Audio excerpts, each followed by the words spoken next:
Good evening and welcome to another episode of Rich Politics with me, your host, Richard Taylor. Thank you so much for taking the time to tune in. I really do appreciate it. Well, last night we spoke with Jack Ross. He's the CEO of Turning Point UK, and he was reporting in live from the Conservative conference there in Manchester. And obviously, the conference is still continuing today. Rishi Sunak has given his speech already this afternoon. But tonight, we turn our attention to a different party because there was another party in town in Manchester, and it was the party led by Richard Tice and their deputy, Dave Bull, the Reform Party, the rebranded Brexit Party as we formerly knew it. And we've got a special guest on the show tonight. Well, he's not a guest, really. He's been on before, and he's a news correspondent and political strategist as well. He joins us now to talk about the conference yesterday. He also took part and was speaking as well. So, Cei Dewar, welcome to Rich Politics. Rich, it's good to be with you. I'm glad to be back on Rich Politics. It's been a long time. Yes, it has. Yeah, I've missed you. Really. Well, I haven't missed you because I've been speaking to you every week almost. Well, 2 or 3 times a day sometimes. So it's great to have you back on. Cei, you were at the Reform Party's conference yesterday. Of course, we didn't see much of it on mainstream media, I know, but it was all over social media. Yeah. Tell us what the conference was like. Well, I've got to be honest. I went with a very open mind. I've been to Reform and Brexit Party events before, and I wasn't sure how this was going to be. Of course, this is their first real major conference without the role of leader being played by Nigel Farage. And what was delightful to see is that over the day, it became very clear that party leader Richard Tice and deputy leader David Bull really are passionate about what they're about to do and what they're currently doing with Reform, and are very much focused on taking the party forward as a political party with a strong new direction, fresh ideas, and actually creating a viable and workable alternative with alternative policies and plans that people could actually say, okay, I can support that, not just an ideology, but actually as a political party. And I'm very specific to say political party because yesterday, Paul Oakton, the party chief executive, proudly announced that Reform is now officially a party with official party members, and party members are now able to vote in all of the major aspects of the political party like a political party should. Yeah, I was going to say we'll come to some of the policies a little bit later because there's some questions around that I want to talk to you about. I listened to both the speeches from the deputy leader, Dave Bull, and from Richard Tice, the party leader. I mean, has it been difficult for them given this kind of rebranded? Because, of course, we come out of the 2019 elections. They stood in the Welsh elections down here, as you know. And I just wonder, have they cut through with the public as a party? Has that rebrand really put them behind? I think the biggest problem that they have as a party is the fact that they're only just starting to make inroads into this complete media blockout. And that's really not help them in bringing forward the new branding, the new imaging, the new ideas, the new policies, new strategies. So the public are still very much, or the public at large is still very much of, well, this is Farage's party. You're a one-trick pony. It's all about Brexit and everything else. What was very clear yesterday in both Richard's speech and Dr. David's speech is this is very much moving away from what it once was, how it was when Nigel was the leader of Brexit and as they began their transition. And it was very clear to me that although we've not seen much of Reform other than Richard and David doing stuff around London and their involvement in the London mayoral election and supporting Lawrence Fox and the various other bits and bobs they've done, they're now in a position where the politics side of this has become very much paramount, very much more a serious thing.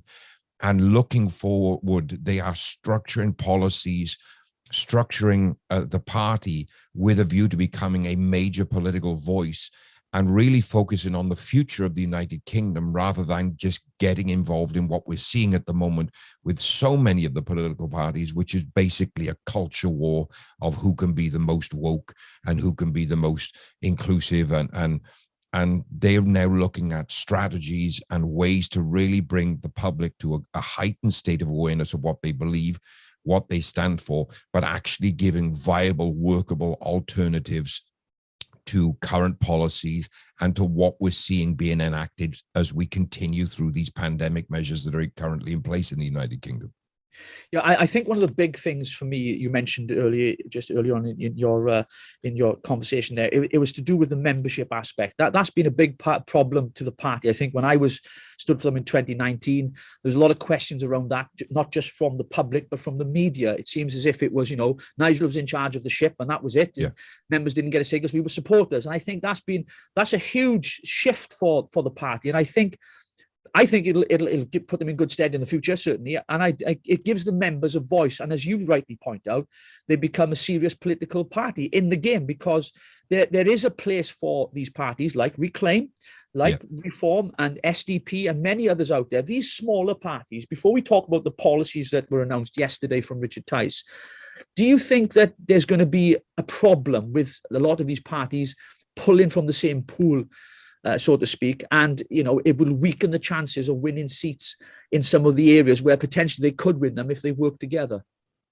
I think a lot of the parties that are currently out there, as they look towards the future, are going to have to start thinking about tactical voting alliances and things like that. The one thing I will say about the Reform Party, having been there at the conference, having listened to the speakers myself, having spoken myself as well, is that it became very, very clear they are really trying to give the greater public an understanding of, we're not here to basically join up with everybody else. We want to give credible alternatives. And the policy announcements that I heard yesterday, when they start to get out and the people start to understand what's being said, start to realize this is a workable plan, because the one thing that they've done, and which was a stroke of genius, I have to say, is they didn't just make policy announcements yesterday. They actually showed the people that were there and for the world to see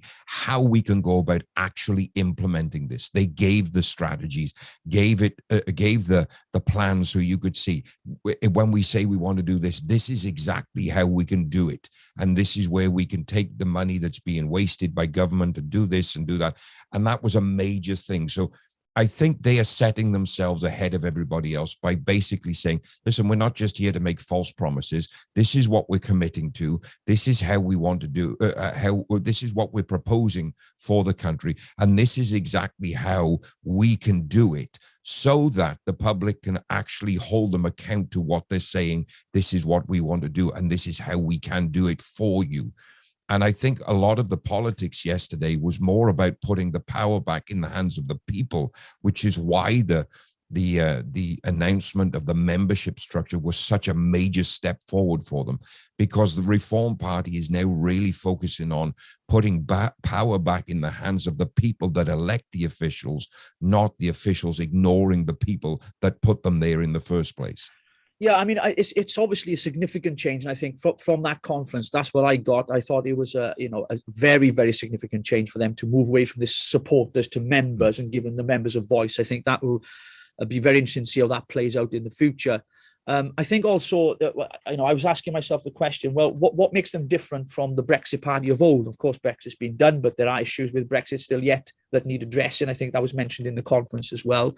Yeah. And I wonder whether or not the strategy is going to work, because from my experience, having worked with the Brexit party and stood for them in the previous general election, the idea was about quantity and not quality when it came to candidates. Yep. So, for example, we stood candidates in every single constituency around the country. And to be quite frank with you, Kai, and I'll tell you on my show, I can say what I find, some of those candidates were absolutely useless. They were absolutely diabolical. And there wasn't a day's work in any of them, but there was some that were really, really good, I'm not saying I was any good, but they were. And I just wonder whether or not, the whole idea of quantity over quality will become a problem for them in the future, or they started their vetting process for candidates for the next general election, which could be in 20 months. So we don't really know yet, do we? Well, as was announced yesterday, and the press were there to hear it, they have 300 candidates selected already. The goal is to stand approximately 600 candidates, which is, I think, is a bold and ambitious plan for a party as young as it is. I know Nigel was trying to do that with the 2019 general election, and then earlier this year when we had the Welsh elections, the goal was to get candidates in every constituency in every regional seat, which they did. I think now the focus is really about the quality of candidates, and are we actually actively recruiting people that pose as a credible alternative? So I know the vetting process is a lot stricter. There's a lot more required to be able to demonstrate your qualities to be a candidate. They're really taking quality far more seriously than I think they ever did in previous guises, and that just goes to show the quality of the leadership that both Richard and David are now attempted to bring to the party, to give it the longevity of a future in politics, rather than being a one-trick pony that doesn't perform at the next election and sees the end of a small party before it's even really begun. Yeah, we're going to come to the policies in a few moments, but another question I want to put to you is, do you think a lot of those people who supported the Brexit Party, and of course, since the general election 2019, Boris, the whole message of get Brexit done, and, and the Brexit Party, a lot of people were from different, it was a broad church, really. There were people from the Labour Party, from the Conservative Party, from, all different political views. Do you think those people that have drifted back towards some of these established parties will take a second look at something like reform? I think in the previous elections, a lot of the focus was about lending votes.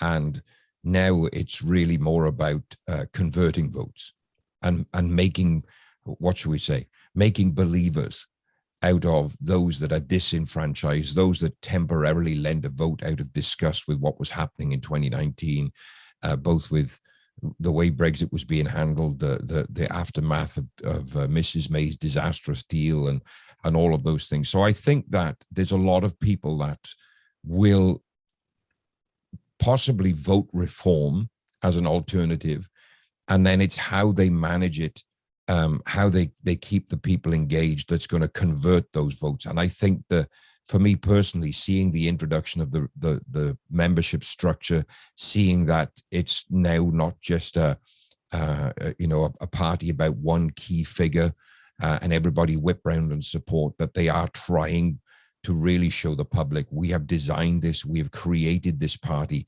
for the long run. I know when I spoke to Richard myself, he's talking a 20-25 year plan for the party. And so there's a lot of long-term vision in it, a lot of long-term planning, long-term strategies that will effectively convert a lot of disenfranchised voters. And hopefully those for them as a party, hopefully those that lent their votes will take a second look, but this time with a more serious understanding of what's happening, what's being said, what's being proposed, and seeing that, okay, so reform is now actually a credible alternative rather than just a protest vote.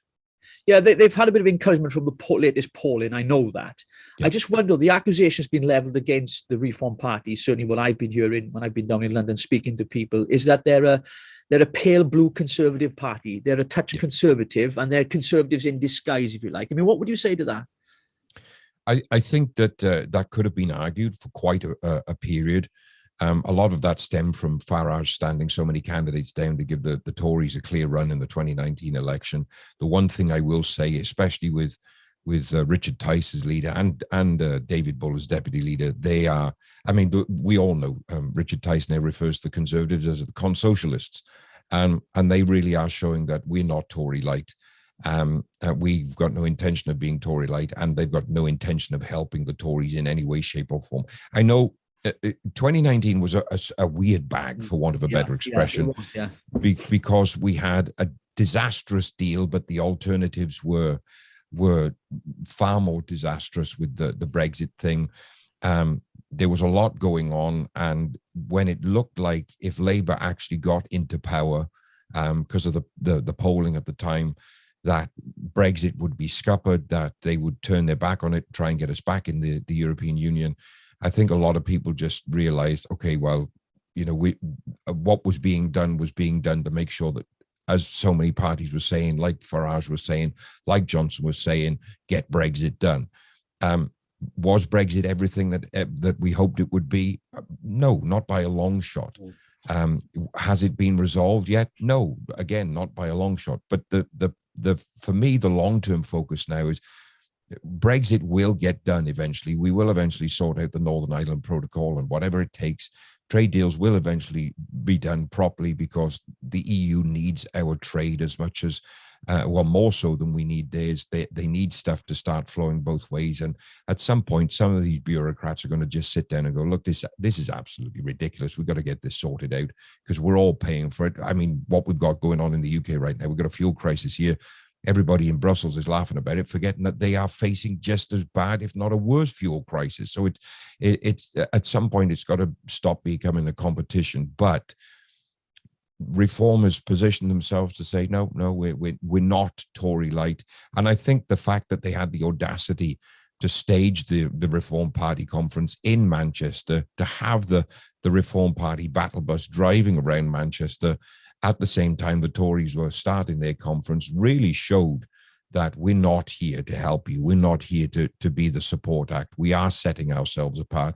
And it was quite funny because, of course, in the middle of Dr. Bull's speech on healthcare and NHS reforms in the afternoon, the Tories actually sent somebody over to the hotel to set the fire alarm off. So, so there was a moment of evacuation for a false alarm. Yeah, we discussed that, because there were scenes of people leaving the hotel where the conference was because someone had set the fire alarm off. I mean, to disrupt the conference. I mean, I know there were all kinds of kind of fringe groups outside kind of protesting at the Conservative conference. You had, European Steve, whatever his name is, shouting his new nonsense as he normally does, and left-wing groups, all that kind of stuff. You're going to get that. But I didn't expect it to happen for you guys, with the Reform Party, I should say. But it did, and it did. And you had to evacuate the hotel, didn't you?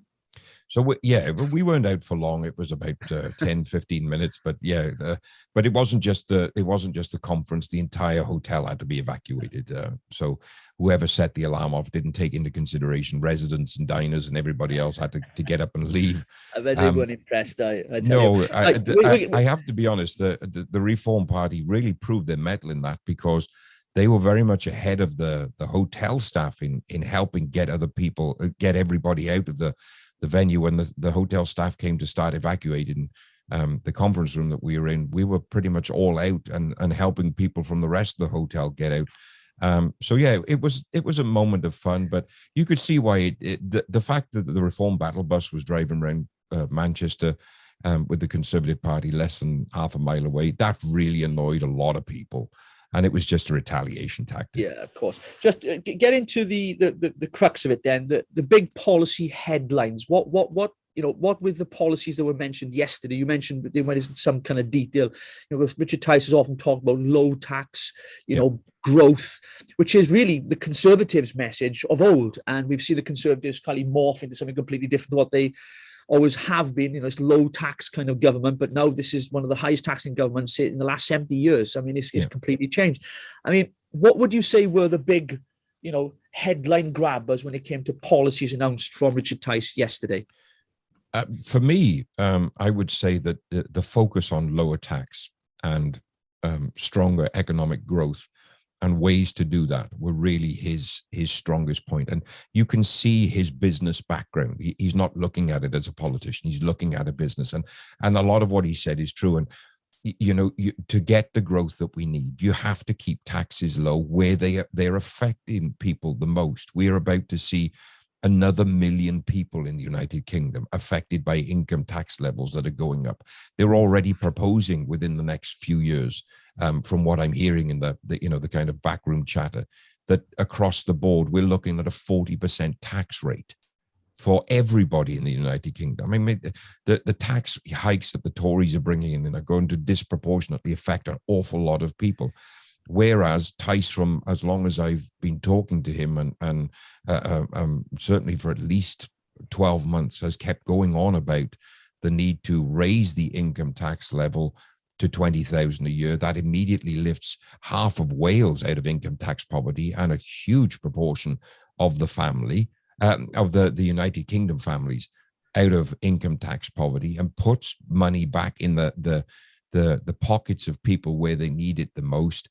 Finding alternatives to being able to fund the various different things. And his proposals on those were very, very good, of basically cutting government wastage to the mix, and reforming the social services because they desperately need reformed. revamping our immigration policy, how we deal with things, making sure that we go back to the policy of those trying to get it into the country illegally are put back in France where they came from, and processed there. If they have a genuine claim to be here, then yes, we should be accepting them. But if they don't, they need to be deported back to where they came from, not holding them here, because what happens is they come into our system. And listen, I need to make one thing very clear. I'm not anti-immigration at all. I'm anti-illegal immigration that's not dealt with properly. What was the highlight for me, more so than some of the policies that Richard announced, was Dr. Bull's proposals for healthcare and reshaping the NHS. And it's very clear, when you have a clinician involved in formulating policies rather than managers and accountants, patient care is put back at the top of the agenda. And Dr. Bull's proposals for cutting waiting lists within 18 months, very, very workable, very, very implementable. And now it's out there. Any other government that does it is very clearly stealing the idea, and showing how we can maintain zero cost at the point of delivery, but minimizing cost to the NHS. We do not need 40% of the NHS staff to be managers and coaches and things like this. What we need is more doctors, more nurses being paid proper wages, proper salaries for the job they do. Just one example, where I looked at the statistics yesterday after David's speech. The average nurse in the United Kingdom earns about £30,000 a year. The average mid-level manager in the NHS earns £70,000 a year. What for? We don't need to be spending 40% of the NHS budget on accountants and administrators. Do we need them? Yes, we do, but not at the level. A diversity manager in a hotel and in a hospital, and every hospital has several of them. They're earning £70,000 to £74,000 a year, and you've got frontline staff earning less than half of that. These things are ridiculous. So all of his proposals to really get the NHS back on form, to put patient care back at the top of the list, to open up ways to unlock the private healthcare sector. If because we're the only country in Europe that has waiting lists for elective procedures. That's a laughing thing over in France, Germany, Spain, and all of the other EU member countries. His proposal, when I looked at it, and I got to talk to Dr. Bull several times today, and I actually said to David that this is such a workable plan, but it's very clear that other parts of the political environment are not caring about patient care anymore. And it was good to see a doctor coming forward with the idea and putting patient care back as the priority. As he said yesterday, and I loved it, we've spent 18 months being told how we have to protect the NHS. Surely the NHS is there to protect us. Yeah, I mean, I listened to some of the speeches as well, and going back to Richard Tice's speech and some of the policy changes on low tax and big growth. I mean, I can understand where he's going with it, but at the same time, we've got a huge deficit, and we've had a fiscal kind of, crisis in the UK because we've had to spend over £400 billion on this pandemic because of the cost of lockdowns, which in my opinion, we did need to spend because there was other ways of dealing with it. And of course, the recovery plan. I mean, with that kind of debt, surely it has to be paid back. It's the old kind of thing, isn't it? You bite off more than you chew. It's not good. It's got to be paid back somehow. And but whilst I don't agree with taxing it, the way that Boris has introduced the tax hikes on, national insurance, and they're talking about potentially now this afternoon, Rishi Sunak has mentioned the potential of council tax being raised as well to, get some of that money back. I mean, how do you balance the books then, Kai? What is kind of Richard Tice's thoughts on balancing the budget on that to recover from the pandemic and to pay that deficit? Do we borrow more money? No. So any government would be in a position where, because of what we've been through, yes, we need to borrow more. Okay. But for me, it's how you borrow it. That one of the worst things that we've ever seen because of the 2008 financial crisis was the way that companies leverage debt. But a great way of getting out of this situation is how a government actually leverages the debt that they need based on economic growth. I don't agree at all. And the one thing I will give Richard Tice key kudos for, is the proposals to push for economic growth. Because at the end of the day, if we have economic growth, we have higher taxes. We don't have higher tax rates, but companies, individuals that are paying their taxes rightly end up paying more in tax because they've got the growth there. When you put small businesses, the old mom and pop stores and local business at the heart of an economy, they're the building blocks, they're the backbone that really builds a strong economy. When you put more money back in the hands of individuals instead of taxing them to the hilt, the incentive for wealth creation becomes greater. People see we can have a better life if we work more, or, if we work harder, or if we work smarter, if we all play our part. The government could have easily covered the deficit that we're now stuck with, this 400 billion. Simply by cutting the wastage, if we reform the civic service, the civil service, there's massive cuts that can be made there. Reform the wastage in government spending. I mean, look at the stuff that we've been through in the pandemic.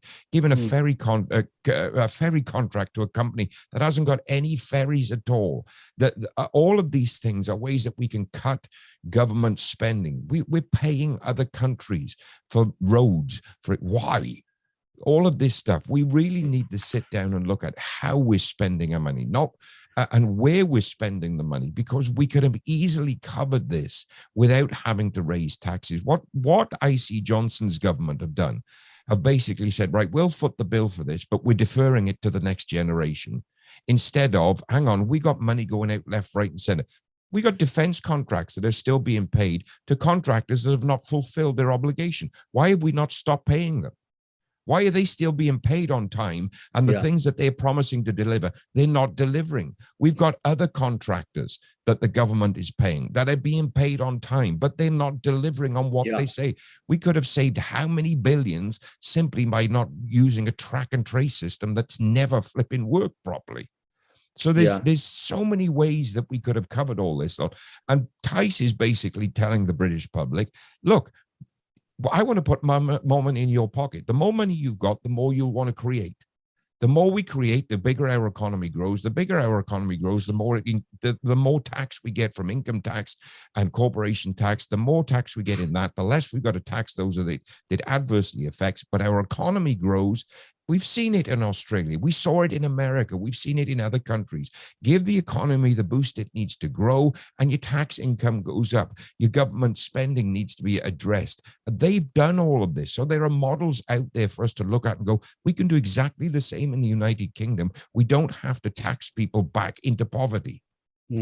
Well, Kai, listen, it's been absolutely fascinating as always, and interesting and in-depth as it always is with you. It's going to be interesting to see what happens with the Reform Party ahead of the next general election. I'm sure that they'll pick up pace and speed with the new leadership as well. And I wish you the best, and them, of course. And I hope to get you back on again here on Rich Politics very, very soon. Thanks, Rich. Great to be with you.